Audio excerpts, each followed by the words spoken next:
ऐसा भी होता है। देवी नागरानी जी द्वारा लिखित और हिंदी में अनुवादित कहानी। कहाँ गई होगी वह?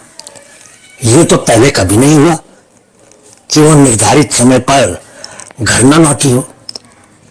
अगर कभी कोई कारण बन भी जाता तो वो फोन जरूर कर देती है।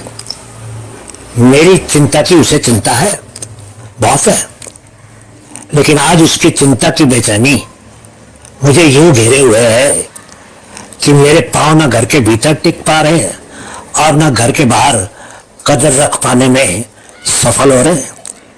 कहाँ जाऊं, किससे पूछूं? जब कुछ न सूझा तो फोन किया। पूछने के पहले प्रयास में असफलता मिली क्योंकि उस तरफ कोई फोन ही नहीं उठा रहा था। निरंतर घंटियां बजती रही, ऐसे जैसे घर में बहरों का निवास हो। जी हाँ, मेरी समधन के घर की बात कर रही हूं। अब तो कई घंटे हो गए, रात 8 बजे तक लौट आती है, अब 10 बजे रहे। बस उस मौन सी घड़ी की और देखती हूं, तकती हूं, घूरती हूं, पर उसे भी क्या पता कि जीवन एहसासों का नाम है। एहसास क्या होता है, व्यथा क्या होती है, इंतजार क्या होता है, इन सभी भावनाओं से नावाकिफ। और अचानक दिल की धड़कन तेज हो गई। फोन की घंटी बज रही थी। हड़बड़ाहट में उठाने की कोशिश में बंद करने का बटन दब गया और बेचारा फोन अपनी समूची आवाज समेटकर चुप हो गया। मैंने अपना माथा पीट लिया। आवाज तो सुन लेती, पूछ तो लेती कहां से हो, क्यों अभी तक नहीं लौट पाई हो। मैंने अपनी सोच को ब्रेक दी, लंबी सांस ली, पानी का एक गिलास पी लिया और फिर एक और पी लिया। शांत होने के प्रयासों में पलंग पर बैठ गई और फोन को टटोल कर देखा। कोई अनजान नंबर था, उसका नहीं जिसका इंतजार था। बिना सोचे समझे मैंने वही नंबर दबा दिया। घंटी बजी, बजती रही और फिर बंद हो गई। अब मेरा डर मुझे सहम जाने में सहकार दे रहा था। मेरे हाथ पांव ठंडे हो रहे थे। एक सिहरन बिजली की तरह भीतर फैलने लगी। मैंने बटन फिर दबाया, घंटी बजी, किसी ने उठाया और फिर रख दिया। अब मेरी परेशानी का और अधिक बढ़ जाना जायज था। रात का वक्त, बेसब्री से उसका इंतजार और बातचीत का सिलसिला बंद, जैसे हर तरफ कर्फ्यू लगा हुआ हो। आखिर फोन की घंटी बजी। 1, 2, 3 बार मैंने बहुत ही सावधानी से उठाया। बस कान के पास लाई थी कि एक कर्कश आवाज कानों से टकराई। परेशान मत करो, आज वह घर लौटने वाली नहीं। अभी 1 घंटे में उसकी शादी हो रही है, डिस्टर्ब मत करना।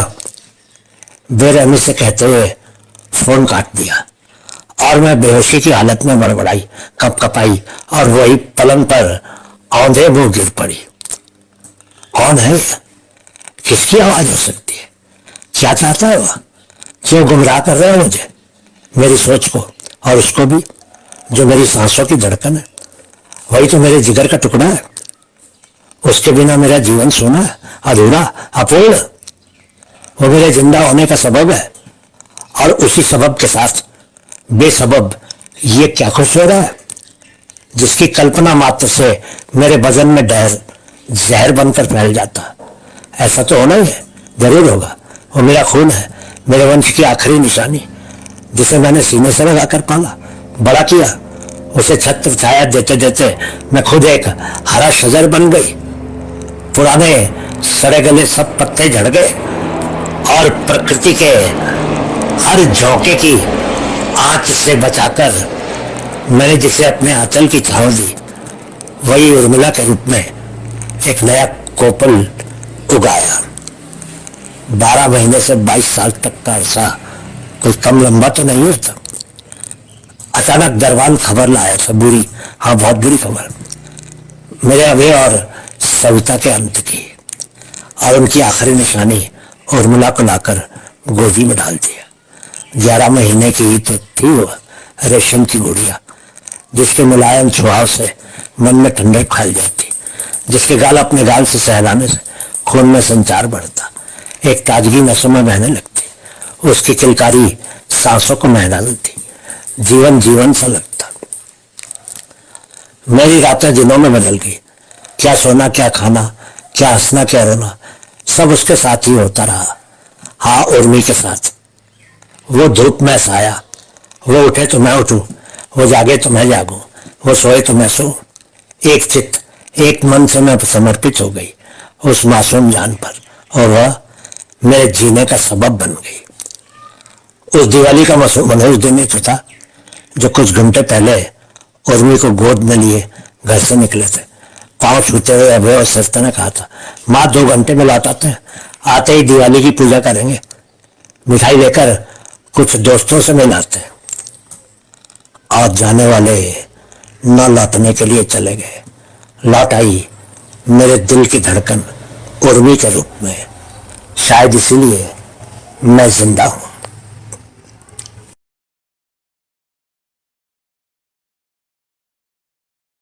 घंटी फिर बजी।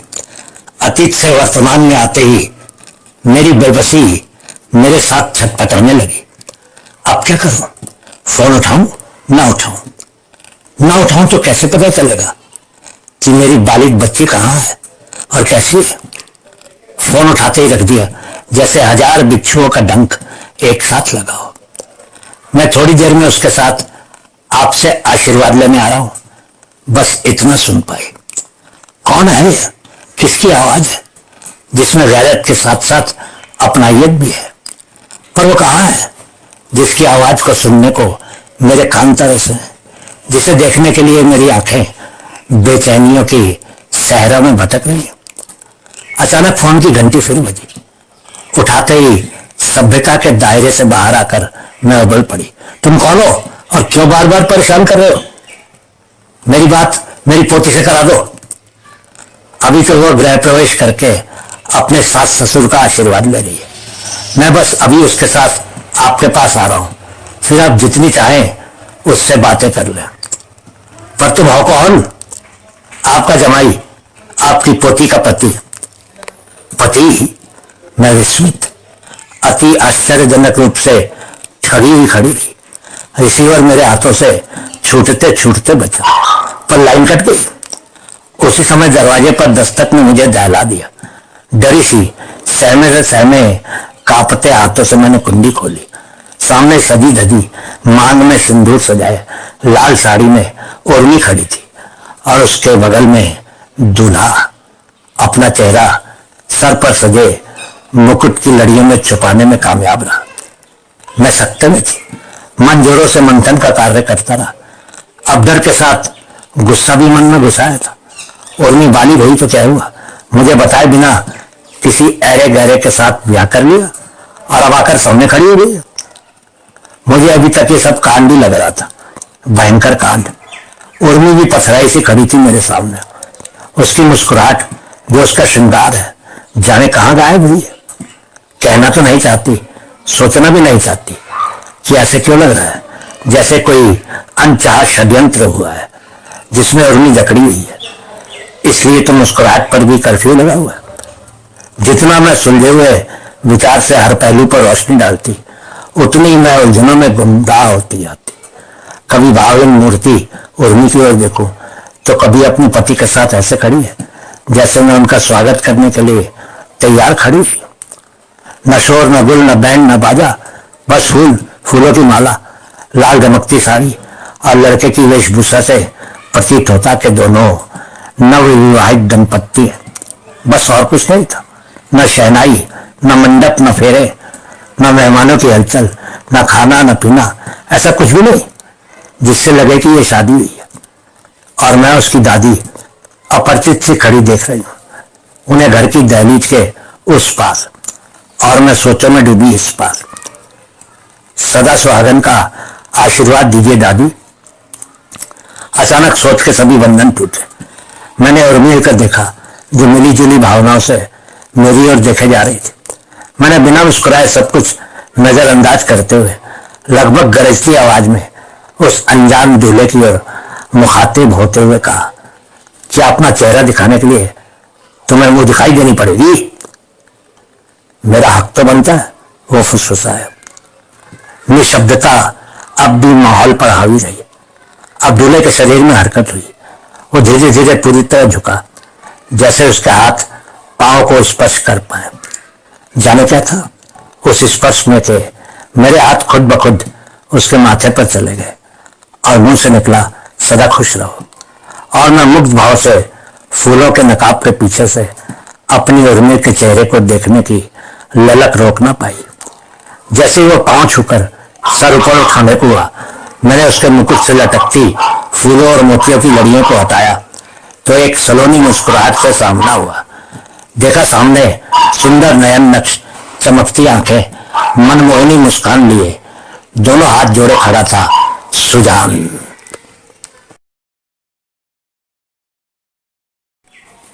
मैंने खुद को संभालते हुए दोनों को गले लगाया, आरती टीका करके उन्हें घर में प्रवेश कराया। अब मन में डर का, सिरन का कोहरा छट गया। अपनायत की रोशनी में गैरत का अंधेरा गुम हो गया। मन के सारे भ्रम रफू चक्कर हो गए। मनमोहन मुस्कान का मालिक सुजान, मेरी बहू सविता का छोटा भाई, आज मेरी उर्मी के पति के रूप में सामने था। मैं रसोई घर की ओर भागी, जहां से मुंह मीठा कराने के लिए कुछ और न पाकर शक्कर का डिब्बा ले आई। बारी बारी दोनों को चुटकी भर खिलाई और पानी पिलाया। घर में सादगी से शुभ प्रवेश तो हुआ, पर मन में एक अनसुलझी गुत्थी मुझे बेकरार कर रही थी। दादी आप बैठे, ज्यादा परेशान ना होइए। लेकिन मैंने उनकी एक न सुनी। फोन उठाया और लगाया उर्मी की नानी को। बधाई हो दादी जी, उधर से पहल हुई। आपको भी नानी जी, पर यूं लुका छिपी में ये सब क्यों और कैसे आप सब जानने को आतुर है। हमें इसका एहसास है। आपको तो पता ही होगा, जब नातिन अपने मामा से शादी करती है तो चोरी छुपे सिर्फ लड़के के परिवार में ही की जाती है। अगर आज सविता होती तो वो भी शामिल नहीं होती। हम अभी आपके पास 5-7 मिनट में पहुंच रहे हैं और फोन कट गया। उर्मी के नाना नानी आ रहे हैं, यानी मेरे संबंधी तो हुए थे ही, अब रिश्ता और मुकम्मल हुआ है और मेरी हर चिंता का समाधान सहजता से सजता गया। उसी वक्त दरवाजे पर फिर दस्तक हुई। रसोई से बाहर निकलते ही देखा उर्मी ने दरवाजा खोलने की पहल की थी और अब अपनी नानी सुजान की मां को सांस का दर्जा देते हुए पांव छू रही थी। फजा में खुशियां घुल मिल गई, बधाइयां अदला बदली हुई, मुंह मीठा किया और फिर चाय नाश्ते के साथ बातें होती रही। कुछ कही जा रही थी, कुछ सुनी जा रही थी, पर सबकी सब सुखद और खुशनुमा थी। बातों के बीच कई अनजानी बातों से पर्दा उठा कि उस रात उर्मी और सुजान ने संपूर्ण धार्मिक रीति रस्मों से मंदिर में अपने माता पिता के सामने शादी की और वे दादी को सरप्राइज देना चाहते थे। हकीकत में दादी को ये पता था कि आंध्र प्रदेश में कुछ खास परिवारों में ये प्रथा थी कि बहन की लड़की का ब्याह रहस्यमय ढंग से मामा के साथ करवा दिया जाता और तत्पश्चात माँ और बेटी समधन बन जाते, भाई बहन का जवाई बन जाता और लड़की नानी की बहू। दादी आज सविता की जगह खड़ी सभी रिश्ते स्वीकार करके बहू की याद में रो पड़ी, पर इसमें एक खुशी भी पोशीदा थी और उसे उर्मी के लिए उसका मामा पति के रूप में एक वरदान स्वरूप मिला, एक रक्षक, एक कवच बनकर। पर फोन पर वे शब्द, परेशान मत करो, 1 घंटे में उसकी शादी हो रही है, अब एक सुखद यादगार बन गई। दादी हम सभी ने तय किया कि यह शादी रहस्यमय ढंग से संपूर्ण करके हम आपके पास आशीर्वाद लेने आए। हमें पता है कि आप उर्मी को खुद से जुदा करके हमारे घर की बहू बनाने के लिए राजी नहीं होंगी।